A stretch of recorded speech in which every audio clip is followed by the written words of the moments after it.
Fear is power. The only thing we have to fear is fear itself. Franklin D. Roosevelt. On a daily basis, I work with my clients on the concept of not just tolerating, but truly and fully embracing fear. For many, radical welcoming and leaning into the emotion of fear is the key needed to unlock the door to freedom. Still, I hear many objections. Why would I want to feel more fear? It's awful. Can't I just find a workaround? I mean, why would I want to dive face first into fear if I can find an easier route? Great questions. Even after these questions are answered and my clients and I have strategized ways they can welcome more fear into their lives to meet their goals, they often report doing better when they are feeling less fear. They tell me with no sense of irony that doing better means feeling less fear, not more. What the what?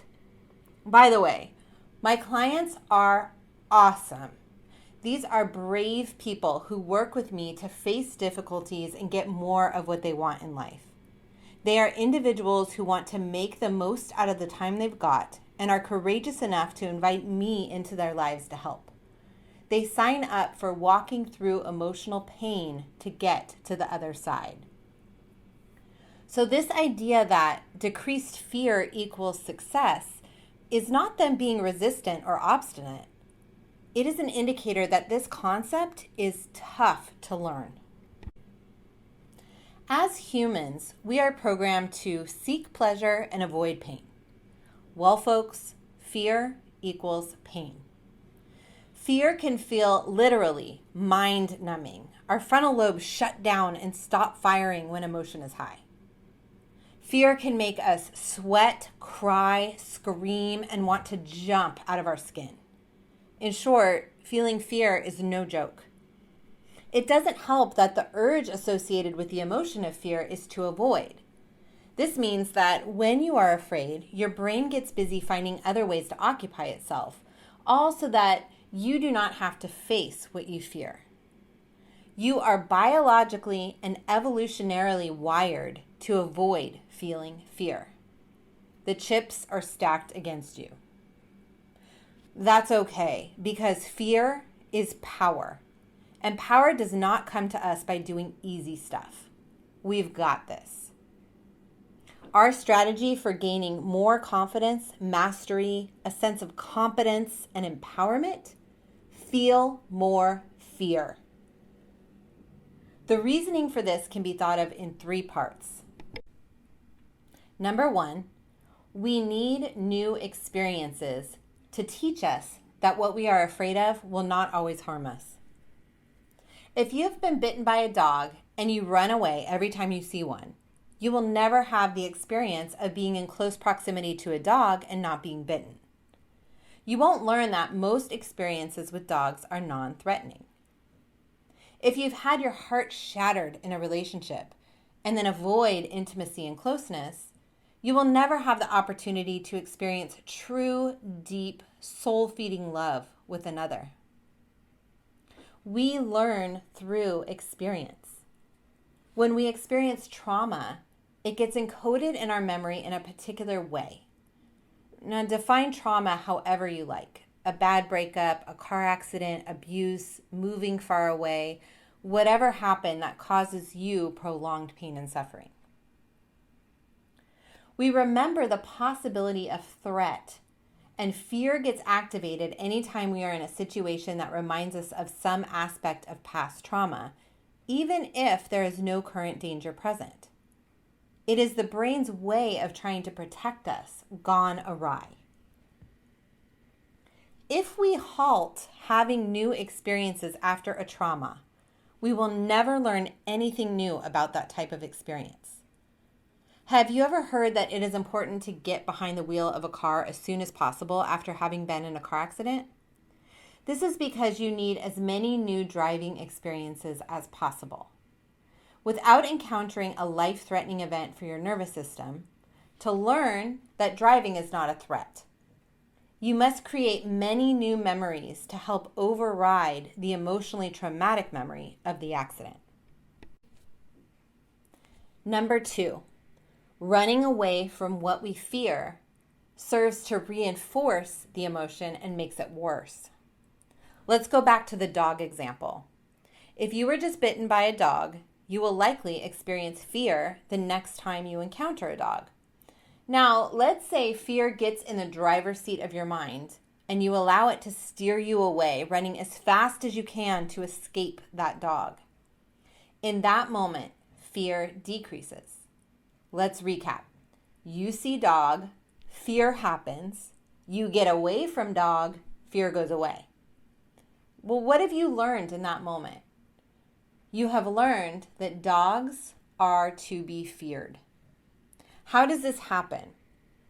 Despite your best intentions, your brain pairs fear with dogs and relief with no dogs.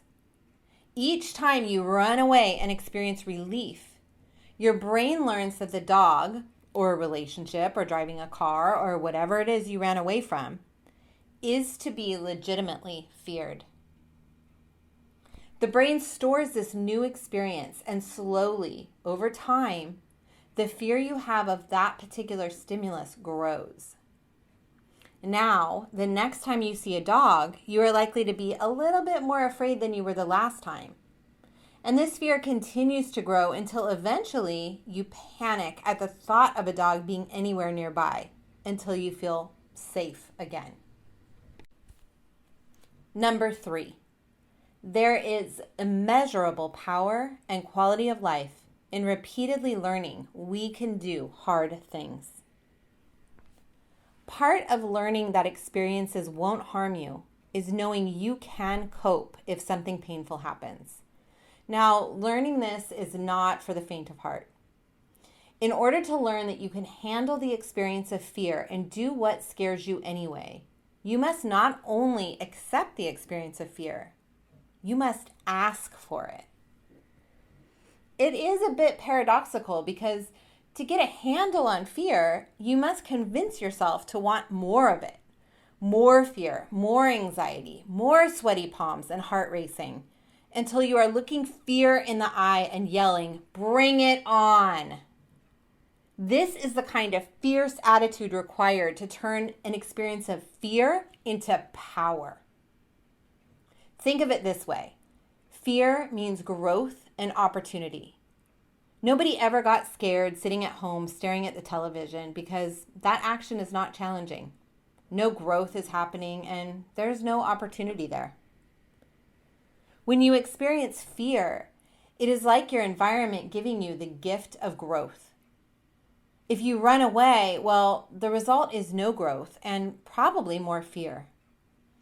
If, however, you choose to stand your ground and radically invite fear to wash over you, putting one foot in front of the other and moving closer and closer to the fear, asking for more of it, telling fear to bring it on, and I've got this.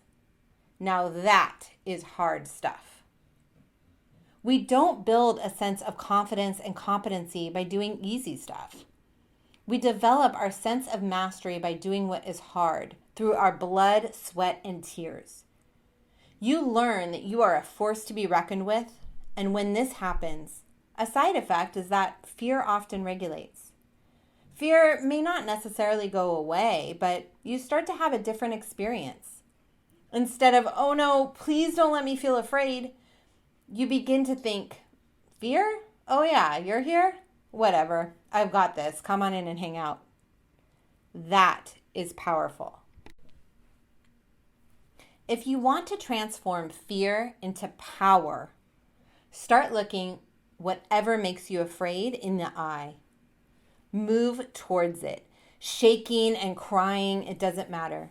Let the fearful sensations wash over you and run into the fear. Watch yourself become free. I'm Dr. Bando, happy to help you shift from surviving to thriving. Thank you for listening.